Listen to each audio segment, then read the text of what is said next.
Good evening सभी को।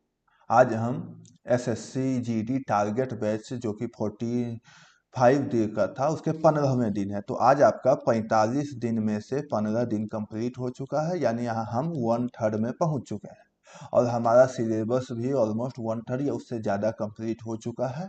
इसलिए आपका सिलेबस ऑन द टाइम चल रहा है, रिवीजन होते रहेगा। सेवाज क्लासेस को सब्सक्राइब कीजिए, बेल आइकन को दबाइए और इस टारगेट बैच को फॉलो करते रहिए। हम 15वें दिन में हैं।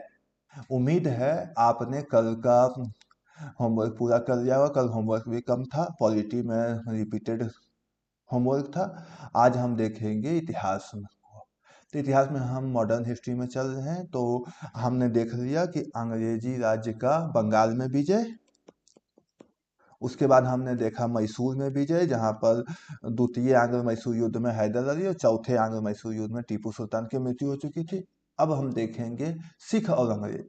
तो सिख और अंग्रेज आपके लूसेंट बुक में सिख में पहले पूरा डिटेल दिया हुआ है कि सिख धर्म की स्थापना की गुरु नानक देव ने की, फिर खालसा पंथ की स्थापना किन्होंने की, अंगद देव ने क्या किया, ये दसों गुरु के बारे में आपका डिटेल से दिया हुआ है। हम पहले वो देख लेंगे, उसके बाद देखेंगे हम किस प्रकार सिख साम्राज्य 32 मिसलों में डिवाइड हो गया, जिसमें एक सुकल चकिया मिसल के रंजीत सिंह ने किस प्रकार सिख धर्म का फिर से पुनरुत्थान किया, हम ये देखेंगे। फिर हम देखेंगे बंदा बहादुर के बारे में, ये आपके किताब में दिया हुआ है, आप देखते रहेंगे बहादुर के बारे में, ये सारी डिटेल देखेंगे। उसके बाद हम देखेंगे सिखों का अंग्रेज से युद्ध, यानी उसके बाद हम देखेंगे आंग्ल सिख युद्ध, कितने आंग्ल सिख युद्ध हुए, प्रथम आंग्ल सिख युद्ध कब हुए, इसमें हम उसके बाद हम देखेंगे सिखों का अंग्रेजों के साथ संधि।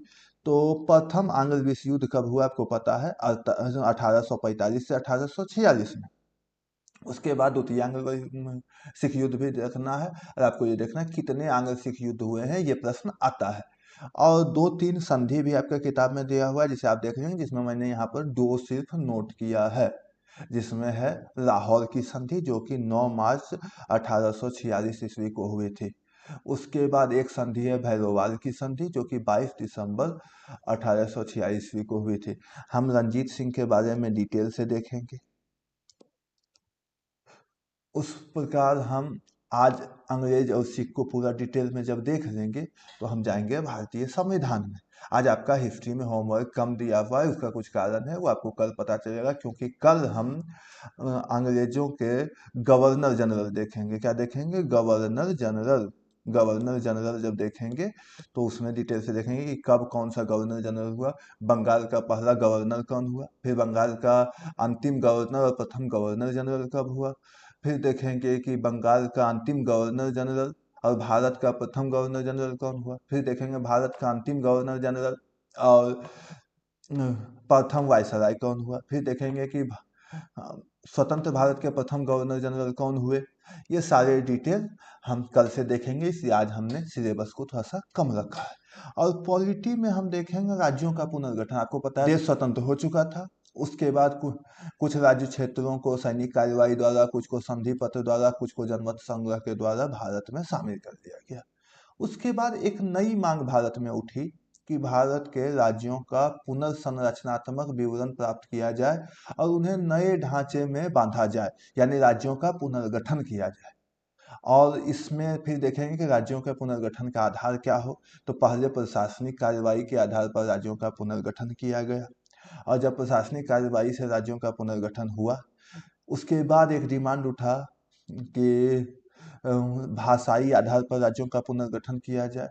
फिर कमेटी बनाई गई, राज्यों का पुनर्गठन किया गया, जिसमें हम देखेंगे कि भाषाई आधार पर प्रथम राज्य का पुनर्गठन आंध्र प्रदेश का हुआ। और आपको जानते हैं कि इधर हाल में ही आंध्र प्रदेश को फिर आंध्र प्रदेश और तेलंगाना में विभाजित कर दिया गया। इस सारे डिटेल को हम देखेंगे। राज्यों का पुनर्गठन ये आपका थोड़ा सा टाइम टेकिंग चैप्टर है, आप उसे डिटेल में देखेंगे क्योंकि इससे प्रश्न आते हैं। उसके बाद हम देखेंगे संविधान के भाग। भारतीय संविधान में कुल 22 भाग हैं, तो आपको ये देखना है कि किस भाग में क्या है। उससे एक प्रश्न आते हैं, पर उससे ज़्यादा इंपॉर्टेंट प्रश्न आता है कि मूल संविधान में कितने भाग थे, ये बताना है। उसके बाद बताना है कि अभी कितने भाग हैं, अभी टोटल कितने भाग हैं संविधान में, जो कि आपको पता है 22 भाग है। कब कौन सा भाग जोड़ा गया और किस भाग की कौन सी विशेषता है, ये आपको डिटेल में देखना है। उसके बाद हम देखेंगे अनुच्छेद।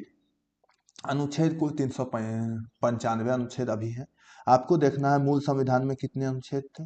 उसके बाद अनुच्छेद का चैप्टर देखने में छोटा लगता है पर बहुत बड़ा चैप्टर है, बहुत कठिन चैप्टर है।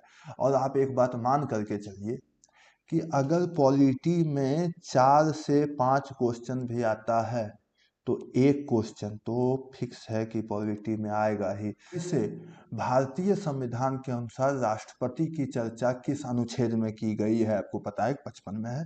इसी प्रकार प्रधानमंत्री की व्यवस्था किस अनुच्छेद के अंतर्गत की गई है, वित्त आयोग का गठन किस अनुच्छेद के अंतर्गत किया जाता है, सुप्रीम कोर्ट की चर्चा किस अनुच्छेद के अंतर्गत की गई है।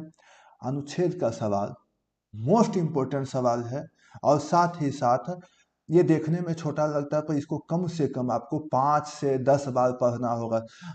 एक बात उठेगा सर 395 अनुच्छेद याद करना पॉसिबल है? पॉसिबल सब कुछ है पर आपको करना नहीं है।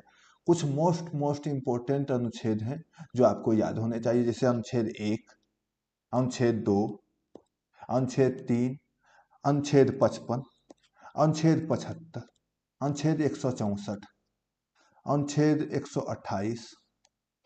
ये सारे कुछ कुछ महत्वपूर्ण अनुच्छेद हैं जो कि आपको देखने हैं। आपको सारे अनुच्छेद नहीं देखने हैं, ये आपके बुक में अनुच्छेद दे करके डिटेल दिया हुआ है, सारे अनुच्छेद नहीं है, मोस्ट इंपोर्टेंट अनुच्छेद ही दिए गए हैं जो कि आपको देखने हैं। और मैं इस पर एक वीडियो भी बना दूंगा जिसमें मोस्ट इंपोर्टेंट अनुच्छेद है और आपको उस को कैसे याद करना है और कैसे पढ़ करके एग्जाम में जा करके अटेम्प्ट देना है वो देखना है। ये मोस्ट इंपोर्टेंट क्वेश्चन है, मैं बार बार जोर दे करके कह रहा हूँ, ध्यान दीजिएगा। उसके बाद आज हम करंट में देखेंगे। उसके बाद आज हम करंट में देखेंगे। आपको पता है कि करंट का ऑलमोस्ट जो सेक्शन वाइज था वो समाप्त हो चुका। अब हम मंथ वाइज चल रहे हैं। तो कल हमने जुलाई पूरा भाग देखा था, आज हम अगस्त पूरा भाग देखेंगे।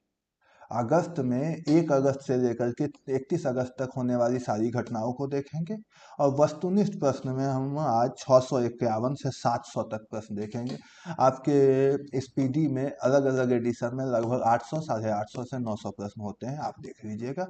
और महीना स्टार्ट हो चुका है, दिसंबर का अपडेटेड वाला स्पीडी आ गया होगा या नहीं तो आज या कल में आ जाएगा, आप उसे देख ले लीजिएगा और उसमें अपडेटेड माह का पूरा कीजिएगा। आपको हिस्ट्री में कम दिया जा रहा है टॉपिक, पॉलिटी में भी कम दिया जा रहा है ताकि आप ये पूरा माह कंप्लीट कर सकें और ढंग से पढ़ सकें। जल्दी जल्दी पढ़ के भागना नहीं है, ढंग से पढ़ सकें।